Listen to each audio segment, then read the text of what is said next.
Bom dia! Nós iremos falar sobre os anfíbios. E o que são os anfíbios? A palavra anfíbio vem da origem grega, que significa vida dupla, pois eles conseguem viver na terra, mas eles precisam da água para se reproduzir. Tu consegue achar os anfíbios na proximidade de riachos, lagoas, açudes banhados e áreas alagadas. A cobertura e a temperatura do corpo. Não possuem pelos nem escamas, mas são incapazes de manter a temperatura deles estável, por isso eles são chamados de animais de sangue frio. A pele deles é fina e rica em vasos sanguíneos e glândulas, e através da respiração permite a absorção de água. Por exemplo, se ele não conseguir estiver bebendo, ele vai lá, encosta o corpo dele na água e ele consegue absorver a água pela pele. Ele possui dois tipos de glândulas. O sapo possui dois tipos de glândulas, as mucosas e as serosas. As mucosas produzem muco e as serosas produzem veneno, e a força desse veneno depende muito da espécie. A respiração. Quando eles são larvas, que eles vivem na água, eles possuem brânquias, que nem como os peixes. Daí quando eles vão passando pela fase de transformação, eles vão adquirindo respiração pulmonar. Eles vão criando um pulmão e tendo respiração pulmonar, mas essa respiração pulmonar não é muito eficiente, então eles fazem a respiração cutânea, que é trocas gasosas pela pele, porque a pele dele possui muitos vasos sanguíneos e eles ter esse dom. Nutrição e digestão dos anfíbios. Na fase adulta, quando eles estão em ambientes terrestres, os anfíbios são carnívoros, alimentando-se de minhocas, insetos, aranhas e outros vertebrados. A língua, em algumas das espécies, é uma das características mais importantes. Os sapos, eles caçam os insetos em pleno voo utilizando a língua, que é presa na parte da frente da boca e não na parte mais interna. Quando eles esticam para fora da boca, a língua desses animais alcança uma grande distância. Além dela ser pegajosa, o outro fator que ajuda muito na captura da presa. Eles têm estômagos bem desenvolvidos, intestino que termina em uma cloaca, glândulas com fígado e pâncreas. Seu sistema digestório produz substâncias capazes de digerir a casca dos insetos. A circulação. Os anfíbios têm a circulação fechada. O sangue ele circula dentro dos vasos. Como ocorre a mistura de sangue venoso, que é rico em gás carbônico, e arterial, rico em oxigênio, a circulação desse grupo é do tipo incompleta. O coração dos anfíbios é dividido em 3 cavidades, 2 átrios e um ventrículo. A reprodução desses animais varia muito entre as espécies. Pode ser uma poça transitória formada após a chuva, um rio, lago, açude. Há também os que procriam na terra, desde que ela seja bem úmida. O acasalamento da maioria dos anfíbios acontece na água. A fêmea, no seu período fértil, é atraída pelo parceiro sexual por meio de seu canto ou de seu coachar. Esse canto varia de acordo com a espécie. Na maioria das espécies possui 2 ou 3 tipos de cantos diferentes, além do canto nupcial, que atrai as parceiras, há os cantos de advertência, por quais o macho defende seu território da aproximação de outros machos. Na reprodução, a fêmea com o corpo cheio de ovos é agarrada pelo macho com um forte abraço, e esse abraço pode levar dias, até que a fêmea lance seus óvulos na água, e então o macho também lança seus espermatozoides, que fecundam os ovos, cujo desenvolvimento ocorre na água, daí forma o girino. O sapo e a rã realizam fecundação externa, e a salamandra e a cobra cega realizam fecundação interna. Nos numerosos ovos, protegidos por uma grossa camada de substância gelatinosa, que parece uma clara em neve. Geralmente se prendem a plantas aquáticas, as células vão se dividindo e formando embriões, os ovos fecundados eclodem e as larvas são denominadas os girinos. Os ovos fecundados eclodem em larvas denominadas girinos, vivem e crescem na água até realizarem a metamorfose para a vida adulta. A metamorfose desses animais envolve uma série de transformações e é um processo bastante lento que transforma o anfíbio jovem, o girino, em adulto. Durante esse processo desaparecem as brânquias e desenvolvem seus pulmões, e surgem também as patas do corpo do animal. Nessa fase, os girinos se alimentam praticamente da própria gelatina que os envolve depois das algas e plantas aquáticas microscópicas. Reproduzem-se através dos ovos moles e sem casca, postos na água ou em lugares encharcados, dando origem a uma larva e depois a um adulto através do processo de metamorfose. Existem exceções a essa regra, alguns deles são vivíparos. Em geral, não existe cuidado com a prole dentre os anfíbios. São divididos em 3 grupos: os sapos, as rãs, as pererecas anura, as salamandras caudata e as cecílias apoda. Os grupos de anfíbios. Existem mais ou menos 3.500 espécies de sapos, rãs e pererecas pelo mundo todo. E aqui no Brasil existem cerca de 600. Esse grupo é ordenado em ápodes. E aí, dentro dos ápodes, a gente encontra as cecílias, que são anfíbios que não têm membros e que vivem enterradas. Elas são aquáticas ou terrestres e respiram através do pulmão. Elas se alimentam de minhocas, vermes, larvas de insetos, que são presas alongadas. Elas são geralmente encontradas em regiões tropicais. Os machos do grupo, eles têm um órgão reprodutor chamado falodeu. E a fecundação nas cecílias é interna. Algumas espécies das cecílias são ovíparas e outras são vivíparas. Os anuros. Dentro dos anuros, a gente encontra os sapos. Os anuros são um grupo dos anfíbios que não tem cauda e tem estrutura adaptada para salto. Eles são presentes em todos os continentes do mundo. Podem ser terrestres ou aquáticos, todos são carnívoros. Eles usam a visão para detectar a presa. E por isso é importante que eles avistem um movimento ao seu redor para poder pegar a presa. Eles têm uma grande variedade de estratégia reprodutiva, que vai desde o desenvolvimento direto dos girinos, que nascem depois de 10 dias, e depois de uma série de metamorfoses até transformar eles em sapinhos. O sapo ele captura as presas com a língua. Aí, quando ele captura, ele fecha os olhos para engolir o alimento. E é uma necessidade física da espécie. Quando ele fecha o olho, os olhos dele são forçados para a cavidade bucal, e isso ajuda muito para empurrar os alimentos. Os sapos são úteis, muito úteis, né, para o homem, porque ele tem um grande apetite e aí eles comem muitos vermes, insetos, lagartas, enfim. E a parte mais fascinante da reprodução dos anuros é a vocalização do macho para atrair a fêmea. Cada espécie tem um som diferente e aí tem muito som, eles emitem muitos sons e para chamar a fêmea eles são capazes de emitir vários sons, como de agonia e defesa de território. Dentro dos anuros tem as rãs. Elas são conhecidas popularmente como anuros, são totalmente ligadas à água e são boas nadadoras. Aqui no Brasil a gente tem só uma espécie verdadeira de rã, e a gente só encontra ela na Amazônia. Os membros posteriores são alongados e adaptados à natação e aos saltos também.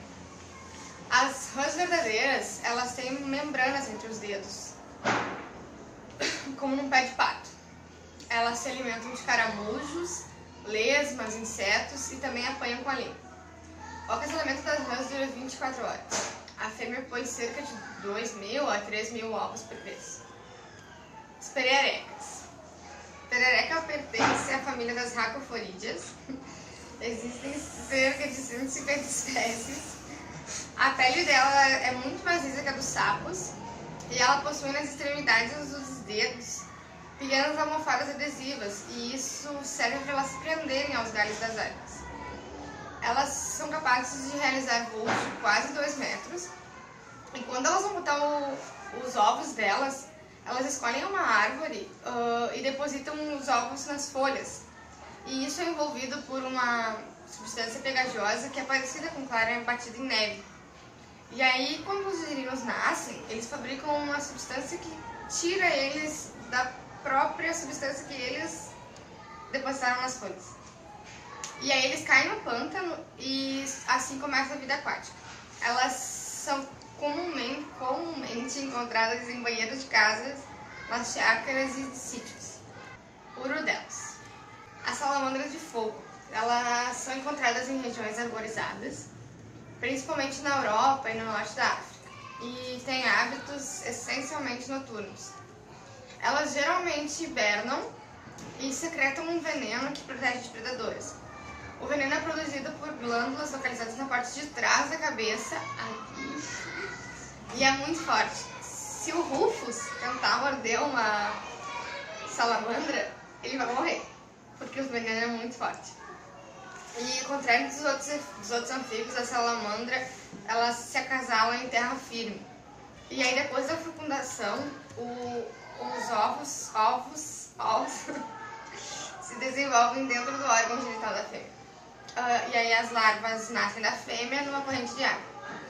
Aí sofrem metamorfose, elas se tornam adultas e aí elas perdem a capacidade de viver dentro da água. O ciclo de vida dos anfíbios. No início do ciclo de vida, eles vivem exclusivamente dentro da água, na fase quando eles são girinins. Eles possuem a forma de alevino e realizam somente respiração branquial.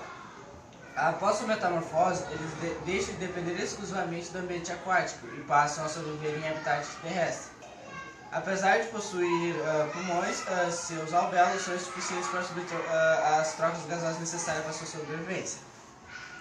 Por essa razão, eles absorvem oxigênio pela pele e este processo é bem mais eficiente quanto eles mantêm umedecida. Por isso, eles precisam viver em ambientes úmidos, que essa é a respiração cutânea, que eu falei antes.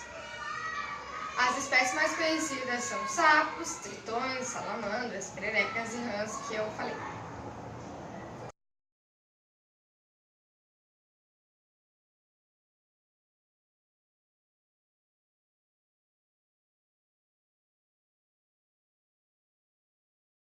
A respiração e a circulação de sangue dos répteis.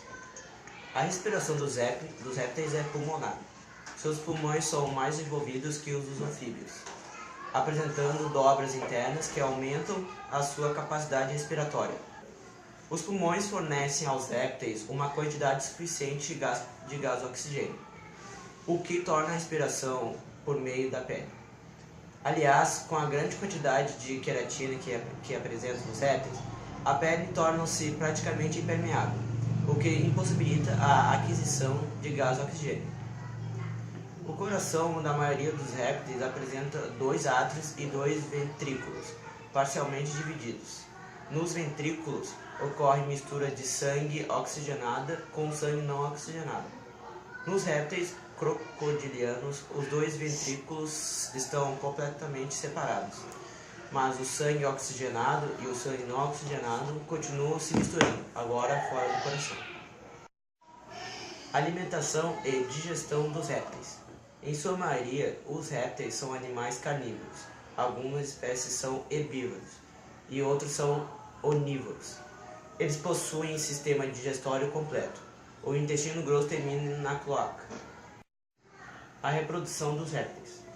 O sistema reprodutor dos répteis foi um importante fator de adaptação desses animais ao ambiente terrestre. Os répteis fazem a fecundação interna, ou um macho introduz os espermatozoides na fêmea, no corpo da fêmea. A maioria é ovípara, ou seja, a fêmea põe ovos, onde saem os filhotes. Esses ovos têm a casca rígida e consistente como couro. Os ovos se desenvolvem em ambiente de baixa umidade. A fecundação interna e os ovos com casca representam um marco na evolução dos vertebrados, pois impediram a morte dos gametas e embriões por desidratação. Assim, a relação à reprodução, os répteis tornam-se independentes da água. A tartaruga marinha e os outros répteis aquáticos depositam seus ovos em ambiente terrestre. Elas ficam cobertas por areia e aquecidas pelo calor do sol. As ordens dos répteis. Os répteis apresentam 4 ordens. A primeira ordem crocodilianos. Segunda ordem é escamados. A terceira ordem é a ordem rhincocéfalos. E a quarta ordem quelônios. A classificação dos répteis.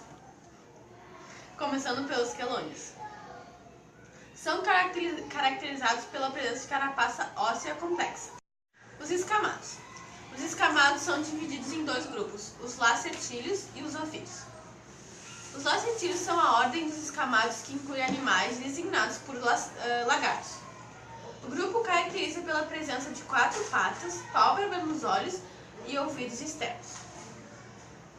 Os lagartos são animais que vivem em regiões que variam desde florestas a regiões desérticas.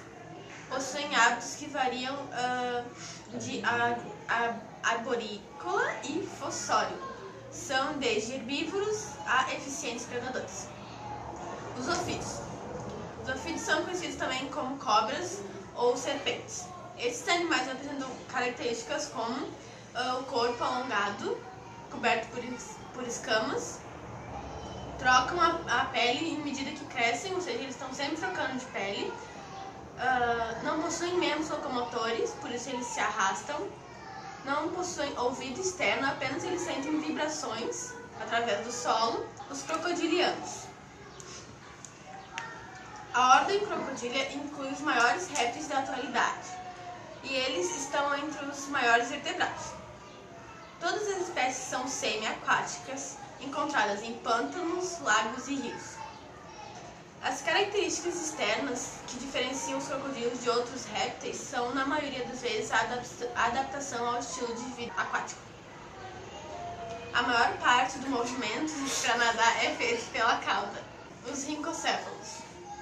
A tuatara é o único representante de répteis da ordem Sphenodontia. É um réptil endêmico da Nova Zelândia que vive apenas em algumas ilhas deste país, estando extinto em 2 principais. É considerado uma espécie ameaçada desde 1995. As tuataras têm características mistas entre lagartos, tartarugas e aves. Os dentes são fundidos aos maxilares, não têm órgãos de copulação nem auditivos externos e são animais de clima frio, não suportam temperaturas acima dos 27 graus. As tuataras alimentam-se de insetos e lagartos, ovos de aves marinhas e, por vez, a sua própria espécie. Habitam zonas florestadas e praias de cerca de 30 ilhas ao largo da Ilha do Norte. Classificação científica já foi. Não. Filo. Reino Animalia, filo Chordata e classe Reptilia.